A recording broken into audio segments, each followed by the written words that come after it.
Hello, everyone. Welcome to the Aftershow for the Parallel Killer. How y'all doing? Are you guys okay?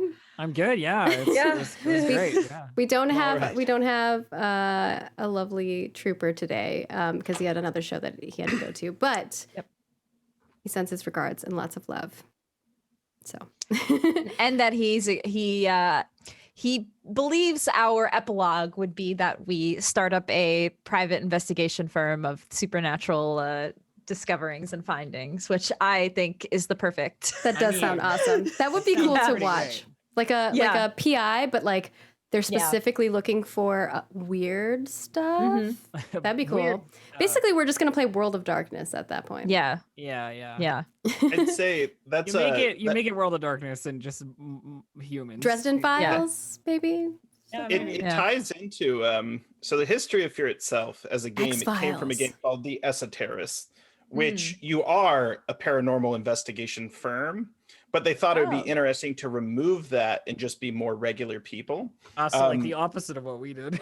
Yes, and then in the second edition they combined it where they're like, what if you mix it up? What if some people were just regular people, some people were investigators, and they have to team up because the regular people, like, say, would know Chicago, but like an agent coming from somewhere else in the world. Avery was a regular person who had a lot of hacking skills and like computer knowledge and stuff like that. That was and very prepared to have. I thought Avery was fantastically characterized as like a regular person, but not normal. You know what I mean? Quote, regular is a term used loosely. I will say one of my absolute favorite things. Oh, sorry, I'm jumping the gun. No, let's do stars. You can kick it off with the stars. So just for people, if you have never watched our after shows before, our previous one, we do our stars and our wishes. We won't have wishes this time. Well, we could do wishes. I mean, sure. We heard Trooper's wish. One of my absolute favorite things that got me like immediately into the mood of the characters and the setting and like where we were at and who my best friend Avery was gonna be was your description of them being the kind of person who's been kicked out of several Magic the Gathering regional events. That was pretty great. I think that that as a description immediately sets like exactly who I'm looking at, you know what I mean, which is fantastic. So I rate that very highly as a mood setter. It was good. Do you have any stars for the episode? This episode?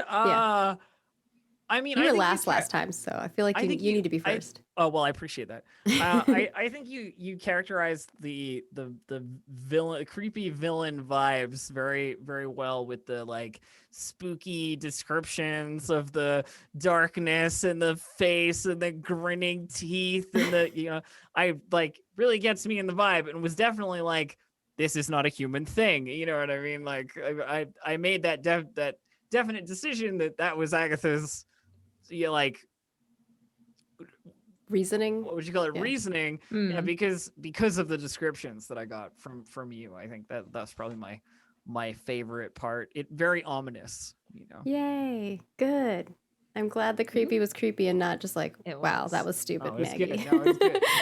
Good effects too. I like the effects. That door. The door creak was so long too. It's like, oh my god. I want it to be suspenseful, you know. Yeah. Also, you know, in a lot of movies, you have like the jump scare, right? Yeah. But in that case, it was like nothing bad happened. Yeah. But the first time it did. But yeah. I guess Tracy, what are your stars? So my stars for this episode, actually kind of echoing what Elf said, for Avery, also when he was describing his room, I think that also kind of describes him a lot. I think, Grant, you do a great job at describing the character and a lot of the quirks that kind of really make him, who he is. And I really, really liked that. I think some of the stars that I liked for this session were, well, actually, I have questions, but I'll wait till after. I'll answer all your questions. This is an after, or this is like the finale after show. So. I have a lot of questions. Yeah, I'll answer them. I'm happy that we actually did solve it and nobody died, because I actually did think like one of us could have died, especially, that Avery was being all of hunted. you could have. Like, it could have gone really bad if we decided to jump the gun and try to confront Brian ourselves. That probably would have ended badly. So I'm glad that we all survived. And I really like some of the teamwork that we had, that, we figured out all of the stuff with Brian kind of together, and we all did our own investigating and were able to find this out. And, I think it was maybe Orlando that suggested like, oh, we need to let the police know.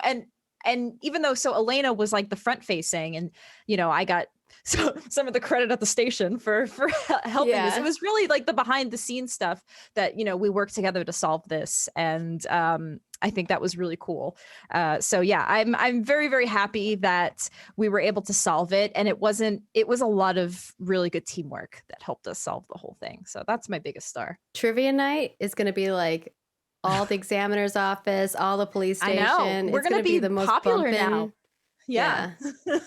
Dr. Orlando would appreciate. Yeah. We're now the popular kids at the You are. office. You are. Yeah. I don't think you're going to be an intern for very long. Grant, what about you? What are your stars? Okay, so my main star is both a mechanical but also a game master flow. I really liked the way Avery getting his butt handed to him was handled, because a lot of time in games, players are maybe averse to taking damage or losing stability. But you have to have trust in the game master that we're playing a game. There's going to be a mechanical effect. It's going to help the story, and it's going to help progress the narrative. And maybe it kills them, but if it does, it's okay. They're not going to make me sit here like sad the whole time. Yeah. We would have had an out.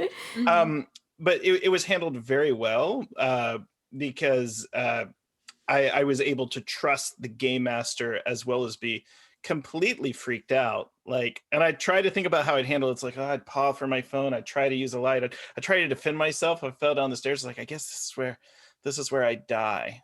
It also put my character in a fragile position, which helped the other players buy into helping me, because Avery's a little bit of a scumbag, a quirky scumbag. He's everyone's best friend, but he's also kind of shifty, like me. So it was good to play the session from a weaker position starting. And I really liked that I could trust the game master to not be like, we'll come back to you. Then when you come back, say, oh yeah, you died when the monster hit you in the chest. It's like, oh, no, you didn't. You still had health left. No, I had health. Health. It was handled very well. Yeah. Not every stream would handle it as well as you did as my star. So thank you for handling it well. I'm glad you appreciated getting hurt. Well, it's cool because I got a neat effect, which helped inform the way I played the game afterwards. It kind of gave you a superpower to some extent too, not in the same way as everybody else, but a little different. A super deficiency. It's like, well, you kind of knew where he was all the time. So I don't know if you want to read off what I gave you. Now it's an after show. You can totally read it. So I was tagged. I was shattered. And then I was given a trait called Through the Veil. So since the game involves supernatural horror, my unstable state of mind causes me to be sensitive to unnatural entities and influences. I can see and sense things that are invisible to other people, but they can also see me, and I become a target for the outer dark. So the monsters always know roughly where I am. I can hide but never escape. So even when you guys went to lunch, that's the greatest part about it. You're like, he's watching us. We should go to lunch, you guys. And I was like, oh, he can see you no matter where you are if Avery's there. Yeah. But he wasn't with Elena. So he didn't know he didn't necessarily see what Elena was doing. So that was one of my bigger questions. I was like, why Avery? Like, why was he being targeted like this? But I guess that, the muggle. Yeah, that explains it. He was the easiest of the targets. Yeah. He also was the one that shared the information with Dr. Cologne. So he was like the first on Brian's radar. Yeah, that makes sense. Huh. Yeah. So I had already had him targeted the second he sent the tweet with Agatha's stuff. Because Brian had access to like everything. Like all the police cameras and database. I mean, it was a text message, definitely not a tweet. Just to clarify. Also, from a Starve perspective, I'd also like to say for the other players as well, I really liked the idea of Aggie, like all these different herbs and elixirs and whatever to help me be safe when I go out there in the world. It's like, look, if Avery's going, we got to make sure that we smudge his forehead and cover him in the salt. Yeah. I described it backstage. I smelled like a delicious stovetop meal by the time I left. I really liked Elena talking to Officer Bill and really like petitioning and advocating for herself. It's like, let me in on this. Like, I need this. He liked the initiative. Bill's a softie. Yeah. I figured, I was like, okay, I'm going to just try to like do more professional cop talk. I was like, you know what? I'm going to try to appeal to the empathy side again. Like I'm a student. This was a student that was killed. Like I feel kind of connected to the case. And I'm glad that he's a softie and was able to empathize with that and give me the files. So that was really good and very helpful. The great thing about like these style, like the Gumshoe style and like Fear itself, the system itself allows for a lot of freedom, right? Like, yeah. I can pretty much do whatever.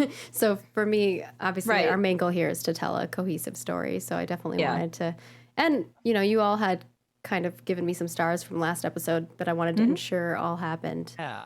Grant, you had one more. You had another star that you had.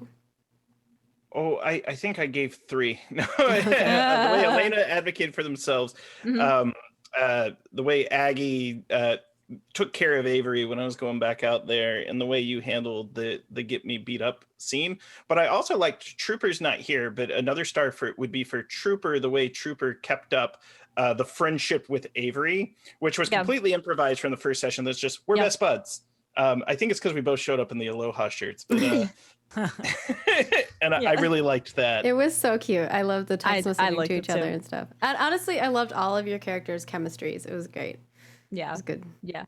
Yeah. Like I said in the first after show, we were just a very uncanny group to be brought together, but it's such an interesting dynamic and made it so much more fun. I don't know. Yeah. I like it better when we have kind of more quirky characters than like we're all, we all are detectives that know each other, work together. Yeah. So it made for a very interesting story. I liked it. Yeah. Kind of gives you like... my original plan while I was writing the character sheet was that I was going to make a detective, that Agatha Smith was going to be a police detective.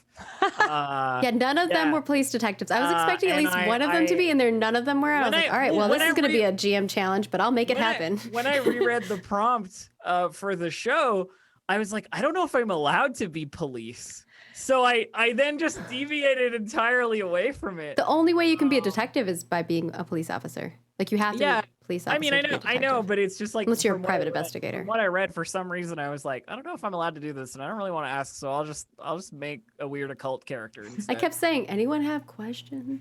No. It was too late at night or too early in the morning. I'm sure, while I was doing this. So, that was the alternate reality version. Elf, it's never too late or too early for you. Just send me a message. I'm here for you. Okay. Anytime, any place. Noted. I'm kind of glad I didn't though, because I like the character I like that I played. Yeah, I love them all. They're all great. It was definitely interesting to see all the quirkiness. I know, Tracy, you had some questions you wanted answered, so I'd love to. Yes. If any of you guys do. Okay, so the big one I had was like why Avery, but that was mostly answered.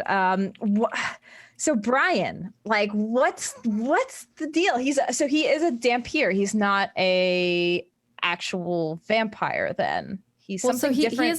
He is a vampire, but he is a vampire. He's like a daywalker who can be in the sun. Yeah. Okay. So okay, he's kind of interesting. He doesn't have to walk in the night. He can walk in the day. Or the night. He can choose. Well, he clearly has some occult knowledge for magic and rituals. So. He was super connected to this whole ritual. And I'm just curious, like, what that whole thing was, like, why he was so intent on this specific ritual with the elements and everything. Here's the thing. You all could have talked to him, too, would have been the alternative, and I thought maybe that might be a potential option, but you ended up torturing him. Mm-hmm. So I would have been interesting to see what you guys would choose.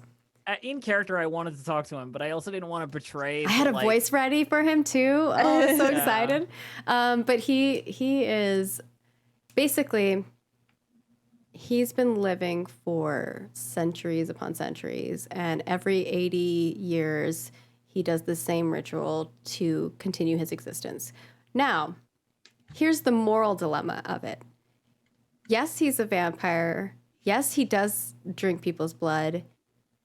Yes, he does do this ritual that is very gruesome, but he does it in a very, like, he tries to find the kindest way to, he like kills them before, he tries to make it short, and then he does the ritual part of it. Like it's a horrible thing. It's a horrible thing, but he's trying to do it in the kindest way he can. Yeah. Mm-hmm. And he always tries to find people who specifically don't have large families. Like it's none of this is great. Yeah. None of this is good stuff, but this is how he's rationalizing it to himself for his humanity, which he doesn't really have much because he's a fucking vampire. Right. But on that end, what he does with his life is the reason why he works at the police station is because he actually hunts other creatures. So he is not a vampire hunter per se, but he is a like demon hunter / he actually tries to defeat other creatures that are Ghost so he works hunter. Yeah. So did you really help the world? I mean, we stopped some murders, but did we stop more murders than we would be stopping? That's a good question. Yeah.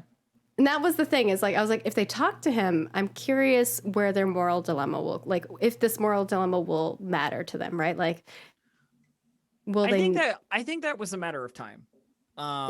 In terms of like talking to him, I think we could all see the like end of the show coming up, and we're just kind of like, what can we do here that doesn't take another hour and a half to do, you know, like, and talking to him, I think would have been like a whole episode, you know, I think we could have done it in 15 minutes because we ended at 45 after. So we would have ended at 50, like right at the 50 mark, I think, or 55 because Trooper needed to leave with 5 minutes, he said. Yeah. And then there's also just like the fact that we know we're talking to something that is extremely dangerous. So I'm sure we also had the fear of he could probably kill us all or eat us or something. So there's also that fear. Some of you have magical powers, so you'd be able to like, or you have like psychic powers, so you would be able to know what's coming before. I think the only one who would be really like quick potential to die is Avery. Yeah.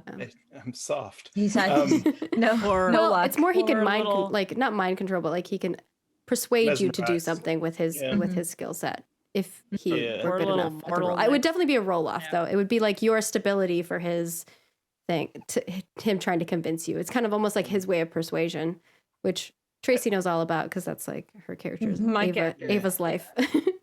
Yeah. I would say what I liked from like a pacing perspective too, and kind of like a framing, is it kind of felt like a movie like No Country for Old Men, where the person being pursued, the killer, and the investigators are never really in the same place at the same time necessarily. So it's like we're seeing it from this thing in like by not having like a face-to-face confrontation, it also kind of made the threat more powerful in my head, where I'm like, I'm scared to confront this thing. I've seen its influence in front of me and behind me. Well, it's good that I portrayed the scary then, because I think that sometimes you can watch a scary movie or a scary tabletop show, right? And maybe it's not scary. So I can understand. But I'm also trying to keep it not like kind of PG to some extent, right? Because I don't want to traumatize people. Of scary that you want to hit. Yeah. And we had lines and veils that we didn't want to cross. And that's why I was like being very clear. It's not mind control. It's more of like he convinces people and then they get a save to roll against it, right? And that kind of stuff. It was interesting because obviously, you know, because we're playing in Chicago and, you know, Roll For It has a Vampire the Masquerade show in Chicago. That was the point. I, you know, like in my mind theorized, okay, even in episode 1, like, okay, this could be a vampire and very might likely be, or it could be something else. So that was always in the back of my mind. But I didn't really know what it was for all of the first episode and in this episode. And it was when you had me look at the cold case files and you said that some of them were from 80 years ago. I was like, okay, yeah, I know what we're dealing with now. Because who else can live 80 years? Well, a lot of demons and other weird creatures. That's true. There are a lot of other supernatural things, but my mind just immediately went to that. I was playing to our audience. I know our audience likes vampires. Yeah. All I know is if I ever need to play a vampire in Chicago, I'm just gonna play Agatha Smith. She could be canon in our future. Someone in chat was asking, they're like, they were like disappointed none of you were like, I want to become a vampire. I mean, I was gonna say like epilogue wise, I think there's like some potential for she knows where the body of Brian Trippo is gonna be wherever we end up like putting it. Epilogue. Let's go into epilogue then. What do you think the future is for each of you? Well, we can start with you. Sure. I'm sure that Agatha gets deeper into this. Like I don't think she's capable of letting go of like a solid lead on like actual paranormal stuff happening. Rather than just like, I know that this is true, but I've never seen it sort of stuff. Yeah. So I imagine she has a conversation with Brian Trippo at some point and that body ends up going missing like, 10 years later or, whatever. She takes some time on it, like agonizes about it, but probably eventually like untorpors the guy, and then sees what happens from there, for her. You're gonna have to like sneak into like a government office or something. Like nobody knows that. I feel like the vampire body is gonna be put in some kind of like weird Area 51 shit. Like about Arkham. Nobody knows about the body Asylum. Except for the four of us. I assume we hide it ourselves. Oh, that's true. You do have the body, so you're not giving it to the police. You're keeping it. No, I'm not. I would not hand over a staked vampire to the police. Okay. No. Yeah. Ooh. I wonder who else will know. Like, because Brian probably had a lot of influence, so people are probably looking for him too. Interesting. I like that. So you're going to keep the body and then at some point untorpor him. All right, I like that. What about Avery? What's your epilogue? What would you do next? I think after a confrontation with the supernatural, for real, Avery can't quite bring himself to continue editing all the podcasts where it's talking about it. I think he has a short-lived YouTube channel called Encyclopedia Cryptid, and it never really quite takes off. It's mostly just him pacing back and forth, poorly lit, ranting out loud about the truth and what's wrong with everyone else's interpretations. However, he doesn't have a sad ending. He actually does get an adjunct faculty position at the University of Chicago in the humanities. Interesting. And maintains his friendship with Agatha. Absolutely. All that time, of course. Yeah. He's still friends with everyone. It's just I was gonna say, I think we all would keep in touch if we don't. I just want to clarify that I'm not going off to do my own thing. You have a secret that you all share and a very big responsibility. 4 years later, Elena finally friends him on Twitter. Speaking of Elena, what would Elena be doing? I'm with Trooper, actually. I like the idea of us starting a firm for investigating the supernatural. I feel like, Elena's initial goal, like when she was just, your average student, she did want to start a firm with her roommate, but I feel like she'd probably try to explain this to her roommate and she would just not understand at all and probably, saying that you had this kind of experience to somebody who hasn't experienced it probably would not go well. Yeah. So she'd probably look into working with Dr. Orlando and maybe the two of them can start working on their own business and their own firm. And, we recruit in Avery and Agatha when needed, when we have certain we're cases. Consultants. You guys are consultants. Follow that adventure. At best an expert. Yeah. For sure. That'd be fun. Yeah. For me, it was very interesting because, y'all did stuff that I'd like. This is why I never really plan too much for GMing these days. I used to when I first started GMing, I would plan everything. Yeah. And like 1% of that would get used. I think for me, it's about planning the world, and then you just do whatever you want, and it affects the world, right? Like if you, for instance, like if you guys would have been like, we're gonna go right away to the Montrose apartments, like as soon as Elena showed up, and you all just got up and went, then it would be a different scenario, right? Like the police maybe wouldn't have been there right there, right? Like maybe you would have seen them, but like you could have snuck behind and got there before them, right? There's a lot of different things that would happen based on like what actions you guys took. And I was expecting you to get the case files the first episode, but you guys did a whole bunch of things. We which is our own theorizing. I guess that's a thing. Yeah.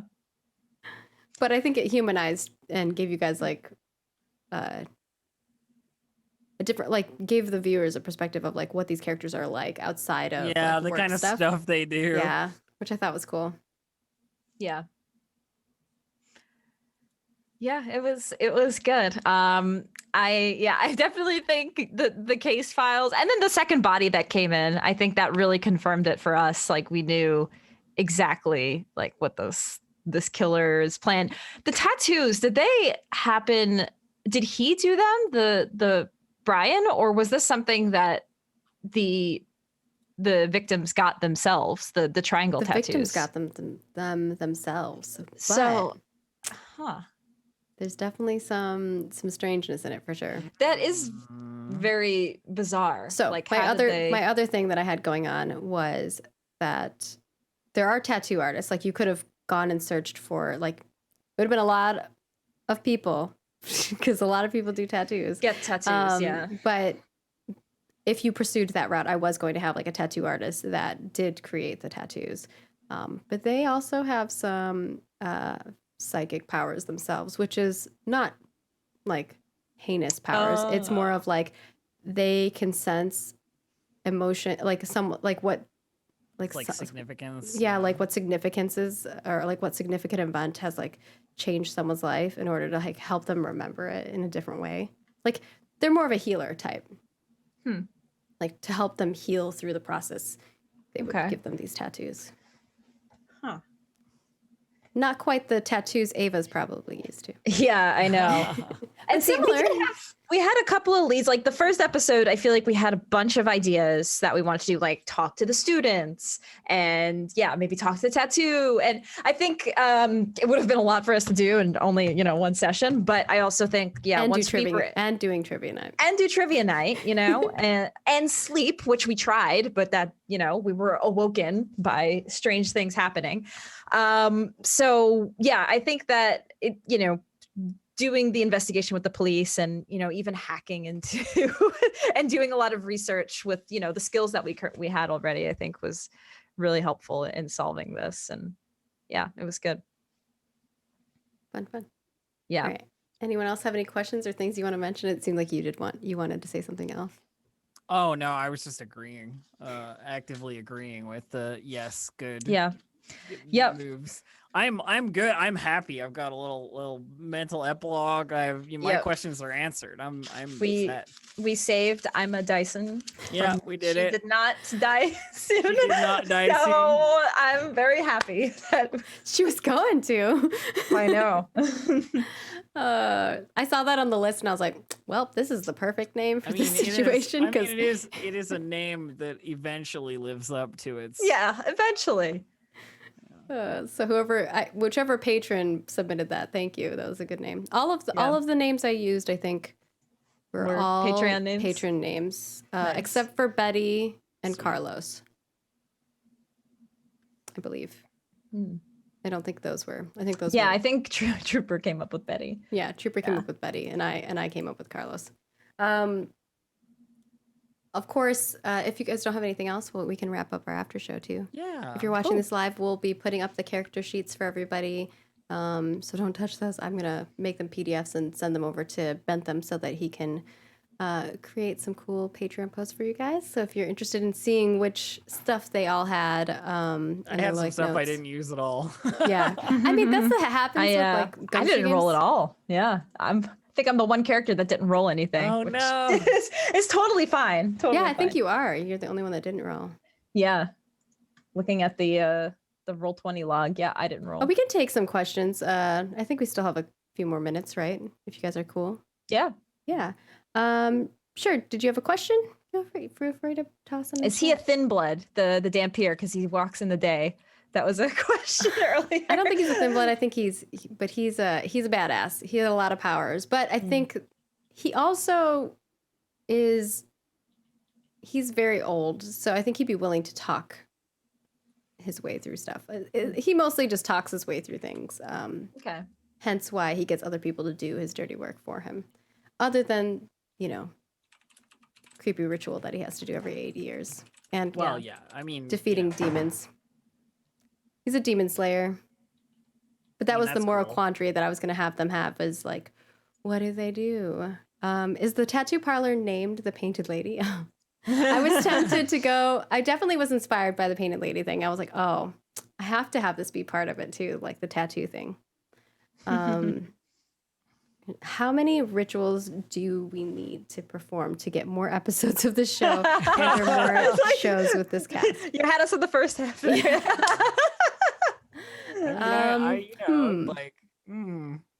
I'll send this to our expert occultist, Agatha.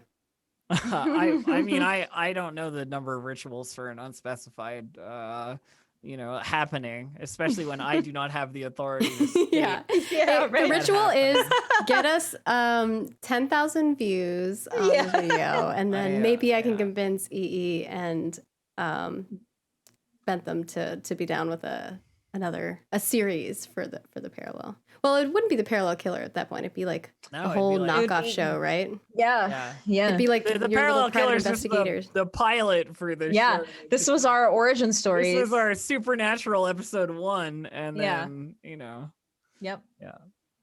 Go from someone was asking what's up with the perfect cuts and all. Oh, it's part of the ritual. Oh yeah. So yeah, he has like these really sharp claws that he can extend from his fingers, and he can cut them perfectly. That was another thing that perfect. That was one of the early clues that could have led us to conclude that it was a vampire of sorts. I think that's a harder clue to get to. It is. The blood being drained from their body was probably the biggest clue. Yeah, that that's true. It was potentially a vampire. I didn't want to jump straight to vampire. Yeah, it's like vampires. You did have vampire as like one of the things. Like I listed off all the things. Yeah. So you did figure that out early on that could be a potential. But I think everyone was also trying not to metagame too. Yeah. Of course. Also. Yeah. You gotta give your due to the other supernatural creatures that drink blood as well. There are plenty. Yeah, that's true. That's true. And I think Chupacabra. The Chupacabra of Chicago. Vampires are like not something you see all the time, because obviously people like having a flaw, which is the downside of like not being able to be out there during the day, right? Like there's a good flaw for being a vampire. But obviously for this story, I'm like, I need somebody who can be in the daylight, who cannot be caught by people, who has access to computer or to the criminal system, because he's specifically looking for weird supernatural killings, and then he's killing those killers. Like that's what he was doing. Are vampires the only supernatural thing in this game? Well, the parallel or fear itself is not necessarily vampire oriented. Fear itself is kind of like whatever you want. It's agnostic. Like you can build it out however you want. In the universe that I was creating for the parallel killer, I imagine there's all kinds of demons, like all kinds of supernatural things. Well, yeah, because you said he's a supernatural killer. So and a hint for that too was the first victim's name was Elizabeth Bathory was the point, because one of the patrons had submitted that name and had mentioned it, and I was like, ooh, I can play off of this, so it kind of inspired me. So thank you. Cool. Very cool.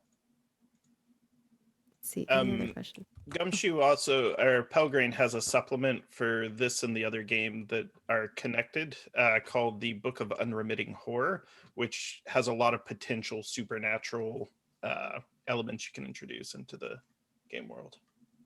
Yeah, it's awesome. I think the system's really awesome if you're if you're into not having to roll a lot, right? And I think it can play out in all kinds of different like game settings.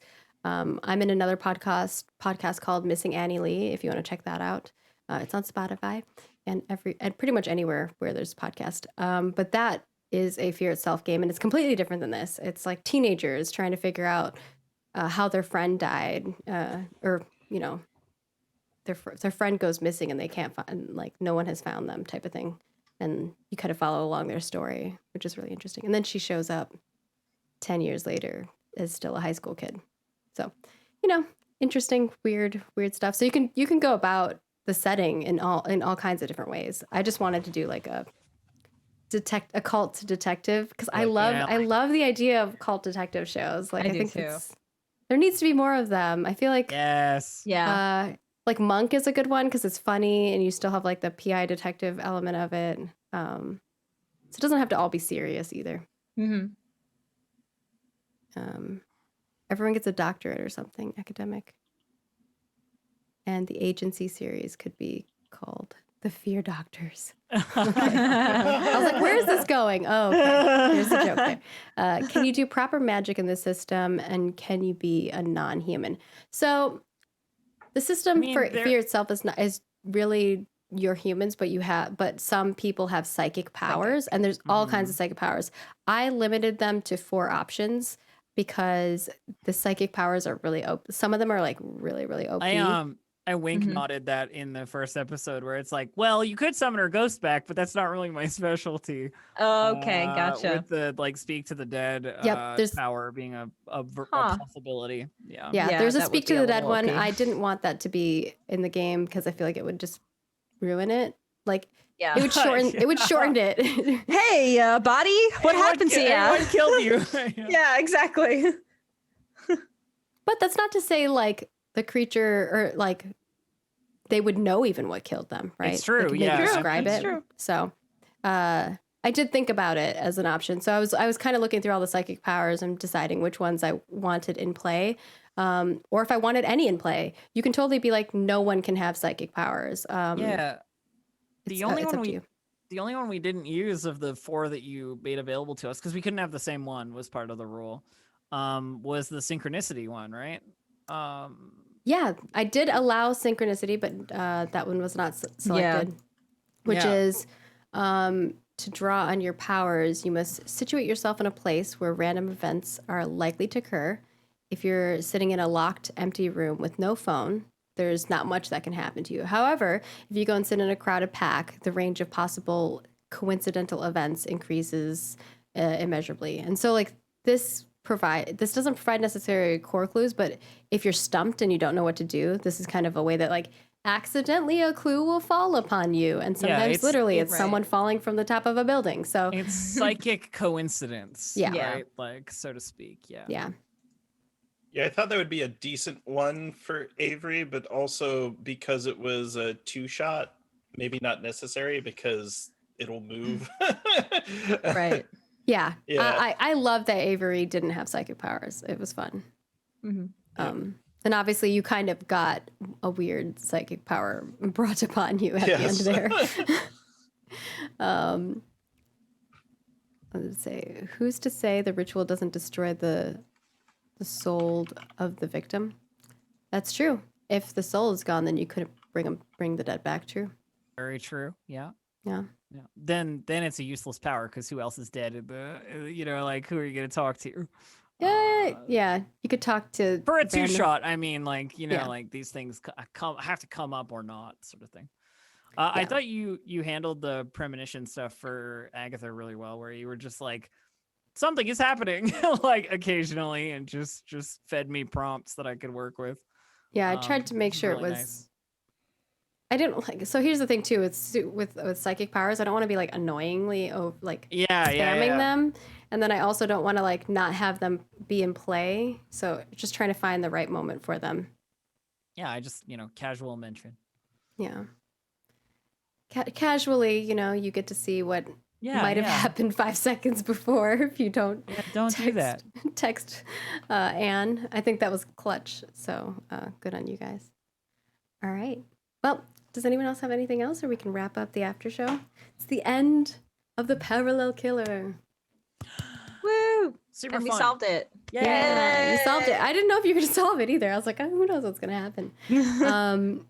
We will see you all next week on Saturday for Vampire the Masquerade. We are going to have our penultimate episode, so definitely tune into that. And then, of course, The Last Ditch tomorrow at 11 a.m. Pacific, if you're interested in checking that out, 6 p.m. UK time. That is going to be with a whole new cast, so you'll definitely want to see from their perspective what happens. They're on a little mission. We'll see what happens. It's going to be good times if you're into like Warhammer Only War goodness. And we'll see you around. Toodles.